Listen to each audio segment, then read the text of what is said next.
تمام دوستوں کو السلام علیکم۔ آج کا ہمارا عنوان ہے حبوط آدم۔ خدا کے پہلے سے طے شدہ پروگرام کے مطابق انسان اول آدم علیہ السلام کو جبرائیل علیہ السلام جنت سے اٹھا کر سرزمین ہند یعنی سراندیپ سری لنکا چھوڑ گئے۔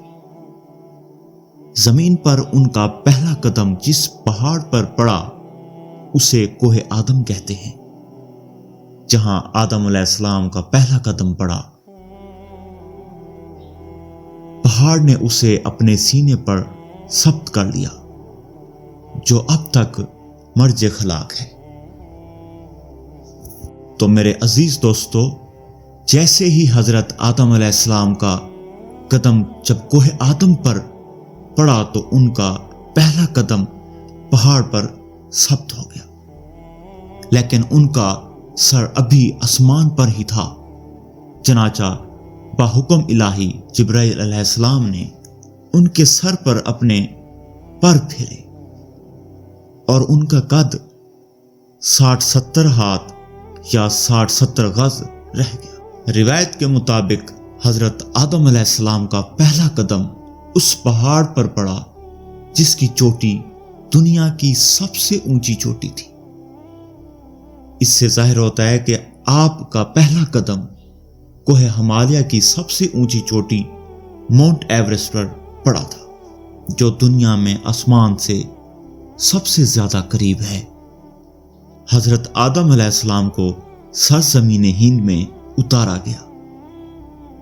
حضرت حوا علیہ السلام کو جدہ میں مورکو چشا میں اور سام کو اصفہان میں اتارا گیا، جہاں سے دجال نکلے گا۔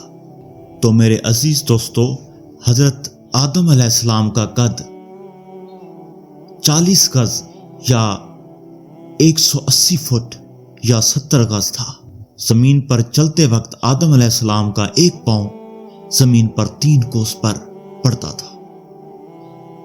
دوسری روایت کے مطابق ان کا پاؤں 3 شبانہ روز کی راہ کے برابر فاصلے پر پڑتا تھا۔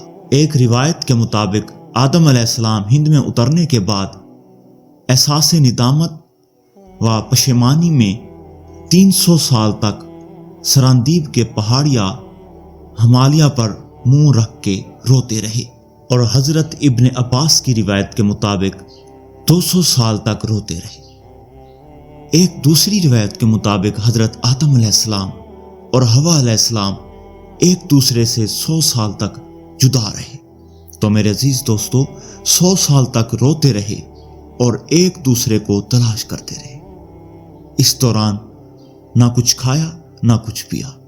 کوئی خطہ ارضی ایسا نہیں ہے جہاں آدم علیہ السلام کے پاؤں نہ پڑے ہوں، اور کوئی ایسا علاقہ نہیں جہاں آپ نے سجدے نہ کیے ہوں۔ جہاں جہاں آپ کے پاؤں پڑے شہر آباد ہوئے، اور جہاں جہاں آپ نے سجدے کیے وہاں مسجدیں بنی۔ آپ خطا پر شرمندہ، معافی کے طلبگار، دکھی دل کے ساتھ جگہ جگہ پھرتے رہے اور اپنی خطا کی معافی طلب کرتے رہے۔ دونوں یعنی حضرت آدم علیہ السلام اور اما حوا علیہ السلام ایک دوسرے کو تلاش کرتے رہے۔ تو میرے عزیز دوستو، ہمارا اگلا نقطہ یعنی کہ اگلا جو ہمارا پوائنٹ ہے وہ یہ ہے کہ حضرت آدم علیہ السلام نے پہلا حج کب کیا؟ 100 سال یا 300 سال بعد باحکم الہی حضرت جبرائیل علیہ السلام آئے اور آدم علیہ السلام سے کہا کہ چلیے اللہ کے گھر کعبۃ اللہ کا حج کر لیجیے۔ چنانچہ حضرت آدم علیہ السلام نے کعبۃ اللہ کا طواف و حج کیا۔ جبرائیل علیہ السلام سے مناسک حج سیکھے، پھر میدان عرفات میں گئے۔ آپ جبر رحمت پر مغمول بیٹھے تھے کہ آپ کو یاد آیا کہ جب انہوں نے آنکھ کھولی تھی تو ساق عرش پر لکھا ہوا تھا لا الہ الا اللہ محمد رسول۔ ضرور وہ اللہ کی محبوب ہستی ہوگی۔ چنانچہ آپ نے روتے ہوئے بارگاہ الہی میں عرض کیا، یا الہی، باعزت محمد اغفر لی محمد صلی اللہ علیہ وسلم کے وسیلے بخش دے۔ چنانچہ جبرائیل علیہ السلام نے آ کر بخشش اور معافی کی خوشخبری سنائی۔ ایک روایت میں یہ ہے کہ اللہ تعالیٰ نے آدم علیہ السلام سے مخاطب ہو کر کہا کہ تو نے محمد صلی اللہ علیہ وسلم کو کیسے پہچانا؟ تو عرض کیا کہ جب تو نے مجھے پیدا کیا، روح پھونکی اور میں نے آنکھ کھولی تو تیرے عرش پر یہ نام مبارک لکھا ہوا تھا۔ میں نے خیال کیا کہ یہ نام ضرور تم کو پیارا ہوگا، اس لیے عرش پر لکھا تھا۔ تو اللہ نے فرمایا کہ تو نے سچ کہا اے آدم، اگر میں نے محمد صلی اللہ علیہ وسلم کو پیدا نہ کرنا ہوتا تو تجھے بھی نہ پیدا کرتا۔ میں نے تمہیں معاف کیا۔ اگر تو جنت میں محمد صلی اللہ علیہ وسلم کا واسطہ دے کر معافی طلب کرتا ہے تو میں تجھے جنت سے نہ نکالتا۔ چنانچہ حضرت آدم علیہ السلام نے معافی کی نوید پائی۔ اس وقت حضرت حوا علیہ السلام جدہ کی طرف سے آتی ہوئی دکھائی دی۔ دونوں نے ایک دوسرے کو پہچانا، مل کر روئے، ایام جدائی کو یاد کیا اور پھر زمینی زندگی کا باقاعدہ آغاز ہوا۔ تو میرے عزیز دوستو، اس وصل اور پہچانے کی وجہ سے اس جگہ کا نام عرفات اور اس دن کا یوم عرفہ پڑا جو آج تک یوم حج ہے۔ تو اب سوال یہ ہے کہ حج کے بعد آپ نے کہاں رہائش رکھی اور کس جگہ سے سفر حیات شروع کیا؟